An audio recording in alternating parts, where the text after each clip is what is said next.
Yo tout le monde, on se retrouve pour le nouveau tuto.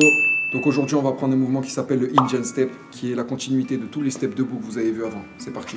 Donc Indian Step, c'est une des bases, on va dire, les plus complètes du b-boying, du breakdance. Donc vous avez pu voir le salsa step, le hustle step, le crossing step. Le Indian Step, c'est un step voilà, qu'on retrouve de partout dans les battles, dans les chorégraphies, etc. Donc c'est parti. Donc comme la plupart des steps de Top Rock, on va démarrer par une kick. Donc le kick, comme vous avez pu le voir sur le salsa step ou sur le hustle step, on plie la jambe, on donne un coup de pied et en même temps on recule. Voilà, vas-y. D'accord? Donc le kick est nécessaire pour pouvoir travailler ce step.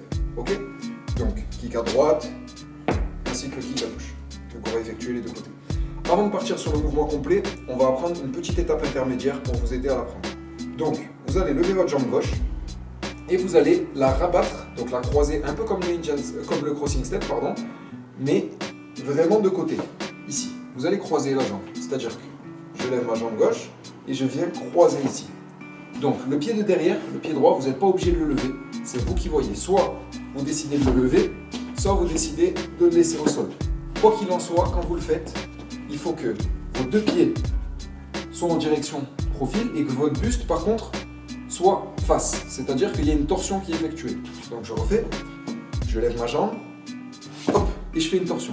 D'accord? Les bras partent de l'autre côté. Donc on lève la jambe et on tord. Encore une fois, je lève, je tord.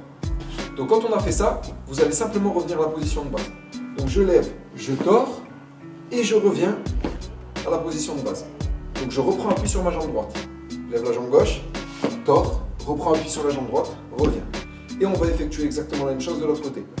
Je lève ma jambe droite, je tord, je reviens et je repose. Donc vous pouvez le compter en 1 et 2, 3 et 4. Ok, donc ça c'est la première étape. Une fois que vous maîtrisez cette étape-là, on va rajouter le kick. Donc on va commencer par la jambe droite.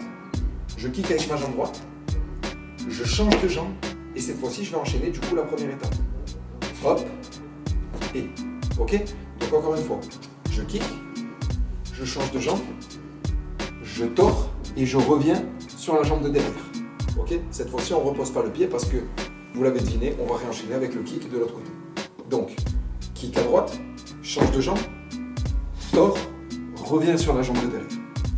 Une fois qu'on est arrivé ici avec notre jambe gauche, on réitère la même chose de l'autre côté. Kick à gauche, change de jambe, tord et revient sur la jambe de derrière.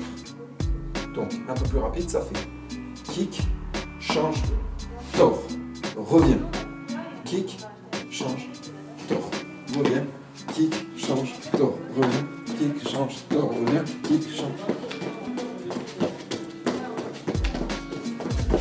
Pour le Indian Step, voilà, c'est un mouvement qui est un peu compliqué à apprendre quand on est débutant. N'hésitez pas à vraiment beaucoup le travailler, à vous entraîner, à essayer de vous creuser la tête dessus, sans forcément essayer d'aller trop vite au début. Prenez-le dans la lenteur petit à petit et au fur et à mesure, vous allez voir que ça va être mieux. Si cela peut vous aider, prenez la vidéo, il y a un outil sur YouTube, vous allez dans les paramètres et vous pouvez mettre la vidéo au ralenti. C'est dans vitesse de lecture, vous mettez à 0,5 je crois, ou enfin vous choisissez la vitesse du ralenti et vous pourrez voir le mouvement très lent. Donc peut-être si ça peut vous aider, voilà, n'hésitez pas. Je vous dis à la prochaine pour le prochain tuto.